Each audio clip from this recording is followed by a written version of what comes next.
Hey guys, welcome to Executive Espresso, and today we're going to talk with a guy that's going to tell us how he bought two gas stations by the age of 24 and then scaled that to 30 million. So what happens when human psychology really meets business strategy? In this interview, we're going to be talking to Kris Danielson. He's an expert at doing what I just talked about, blending factors from psychology that really drive human behavior with some of the demands that you run into if you're out there in the world of business. And I welcome you here today, Kris. Hey, man, thank you so much. So tell us about this Hey, journey of yours. Two gas stations, 24 years old, you, not the gas stations, and then you scaled to 30 million. How'd you pull that off? hey, thanks for having me on. So exactly how I scaled that quickly was just mainly, well, my second gas station was an acquisition. My first gas station we built ground up, so it was like a brand new development in the area on our First Nation reservation, Fort William First Nation, and I just seen the opportunity for it, sort of just arbitrarily, and then when I actually did very meticulous business planning, I quickly realized that there was a real opportunity there. I know you're an expert on the psychology of all that, and leveraging psychology and business is great when you're marketing businesses, as I've used in my marketing and business to scale that quickly. Marketing was a big factor in it, actually. We use Facebook ads to target local people in the area. We use video ads as well in the area, as well as like old school traditional marketing tactics as well, like through radio, and broadcasting as well on TV.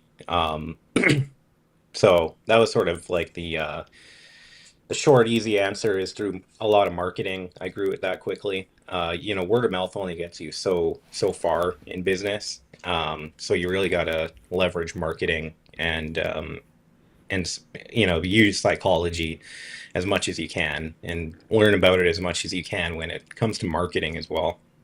And I've got some deeper questions there, but I'm going to guess that everything went perfectly. You had no problems, no hurdles, no hang-ups. You didn't run into any roadblocks, or did you? Oh no, yeah, it wasn't all just like a stair step to success. Yeah, no, there was like significant challenges. I know it. You probably read the headlines and it just looks so easy to do, which you can do. It's just, a matter of, are you willing to do a lot of hard work in the beginning stages, especially in the first year. Um, so I actually, my first year in business, we had two pumps and a construction trailer that we operated out of. So it was like a very bare bones setup. It was like a shack almost. And we had no pavement, but we got going anyways. Me and my business partner, Ziad. And, a year later, we met a fuel company that was willing to do capital expenditure investment into our business and expand it to like a nine pump gas station from a two pump gas station. And in conjunction with that, it was also a branded gas station, and that's the power of a brand. Um, Another thing I'll speak on too. Um, so yeah, we did that, expanded to nine pumps. Our business basically tripled. A year after that, we scaled up to about 30 million after our second acquisition of our gas station. It was a smaller gas station than my original one with nine pumps, although it was a very good uh, business that we could acquire to scale up to that point. So that's sort of the short of it, because I know we're doing like a super fast style Yeah, interview. yeah. We only have about 11 minutes to go. Somebody just asked Yeah. about some of your own, what you might call butt clenching moments where you're thinking, man, I'm at two pumps. I'm going to scale to a bunch more. And so, how do you manage a mindset where you're making those big, bold decisions, those big, bold leaps, and you don't have it all together, but man, you just went ahead and did it anyway? Yeah, I really did. You really said it the best. I just went out and did it anyway, and that's sort of like the mindset and mentality that I have doing a lot of things, even outside of business, is like I just do it. But the big thing is that you take the first step and actually do it, and also you need to have a meticulous plan of action. So I didn't just like wake up and do this. I actually did like a full-on business plan. We did a full-on analysis of the road traffic and everything. Like we got this down to like a science almost. Like nothing, almost nothing about this was like arbitrary. Like when I like to do things, especially when there's money involved, I like to, sort of look at everything quantitatively and qualitatively, how this is going to benefit the business and how this is going to like benefit, the short, medium and long term as well of the business. But I would say, take calculated risks. Don't just, jump into something just because it looks good. Definitely take the time, do your due diligence, do your research, and yeah, that's what I did. Well, I think We that came, I think that you have to do the plan like you did it, and try to rule in or rule out all the unknowns as much as possible. But you're not going to rule out all of them. And I think the yeah, beauty of that is that some of those unknowns, when you discover them, and then you're willing to step into that unknown, can really propel your business forward. I think there's a certain type of momentum when you kind of get to the point where you just take the leap. And I saw in your account where there's a quote from Warren Buffett about that very thing. Can you tell us about the impact that quote had on you? yeah, I'm a pretty big Warren Buffett fan. I've been to Warren Buffett's shareholder meeting in Omaha, Nebraska a few times. I just like being around, people that are doing better than me. And I started going when I was 19 years old, and really expanded my eyes to what's possible in the business world. And after I went there when I was 19, I was basically just like, well, if a bunch of these guys can, do a big business, make billions of dollars, I should be able to, start a couple of small businesses and do well for myself too. And that's exactly what I did. Um, Years following, going to the Buffett meeting people. I've seen, Bill Gates in person. It was, pretty inspiring to see all that. So I do like to, follow Warren Buffett as well in my investment approach. Even with gas stations, I sort of look at 10 years out how it's going to be cash accretive to me and to my business. Normally we'll, purchase a small business for like 2 to 3 times earnings, maybe more if it makes sense once we implement our own system to it. But those are sort of the returns we like to uh, approach investing with, especially in the gas station world. Well, and something I want to point out here is that in order to get to one of those shareholder meetings, you had to be a shareholder. So you actually, at the age of 24, became a shareholder in Berkshire Yeah, Hathaway. How much did that yeah. cost? How much did a share of Berkshire Hathaway cost back when you got into it? No, I know. Like some people probably have already Googled. It's like I think it's like $500,000 for a share now. But what everyone doesn't realize, or not a lot of people realize, is like the B shares are like $200, and you can buy a $200 share, and you buy one share, and they'll let you into the You get to meeting. So go. technically, you are a shareholder if See, you you go see, once. guys, you see right there what Chris is. He's literally thinking outside the box. And so, as I like to say, everything three times. Everything is figure outable. And I think that, and tell me what you think about this, but I think that one of the things that made you a success is your willingness to just think outside the box. By the way, guys, we only have about 6 minutes to go. So if you have a question for Kris, you can pop it in the chat. I'll pull it up on screen. I'm sure he'd be glad to answer it, all but his date of birth and social security number. Everything else is on the table. So, speaking of Buffett, and then also I saw a photo that you took with one of my favorite guys, writers, theorists in the field of social psychology. I'm not a social psychologist, but I'm a fan of social psychology. My thing is neuropsychology, forensic psychology. But Robert Cialdini, Yep. you have I was blown away. So what have you learned from Cialdini about some of this stuff? Yeah, so it was so random how I met him actually at the Warren Buffett shareholder meeting. He was doing a book signing and he was selling one of his books, The Psychology of Persuasion.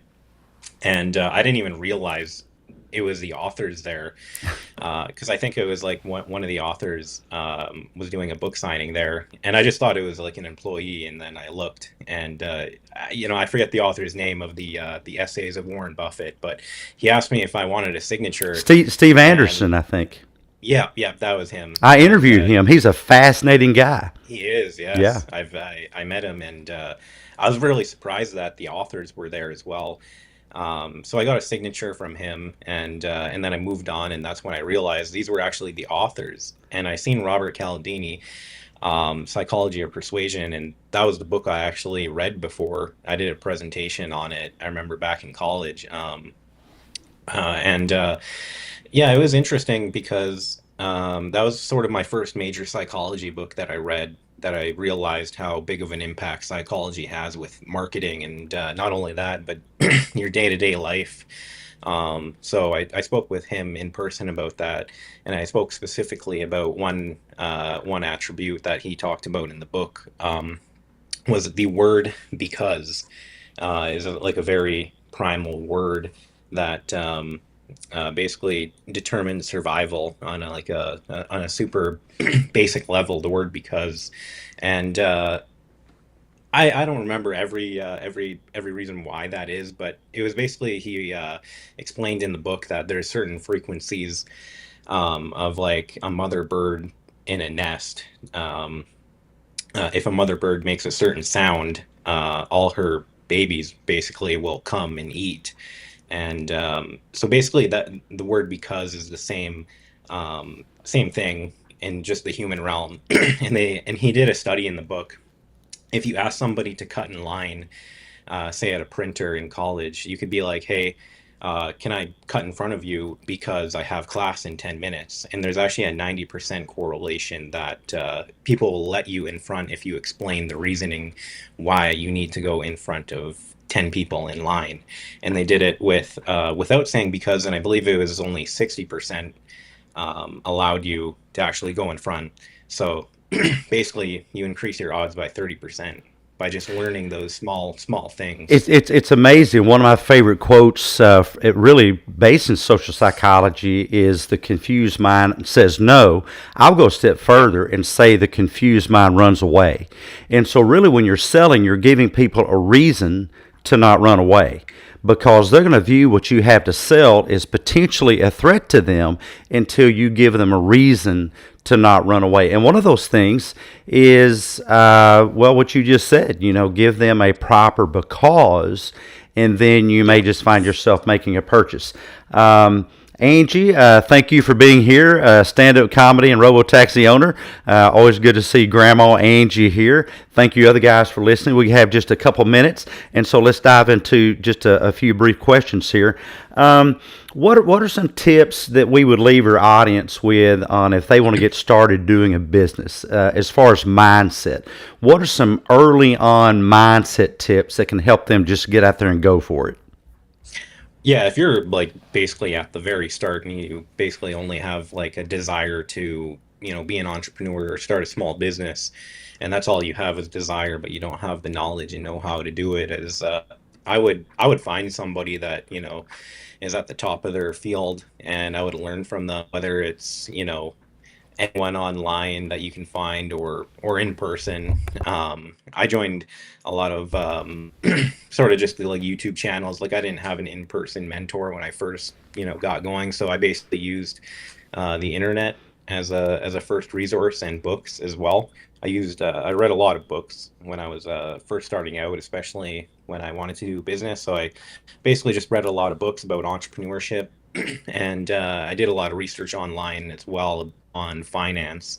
So I would say, really research everything to the nth degree as much as you can, and find a mentor, even if that's online or in person. Find the best person that you can learn from, like right now, and then maybe in the future, through networking, going to the Buffett events, you can meet other people, and they can help you really go to the next level.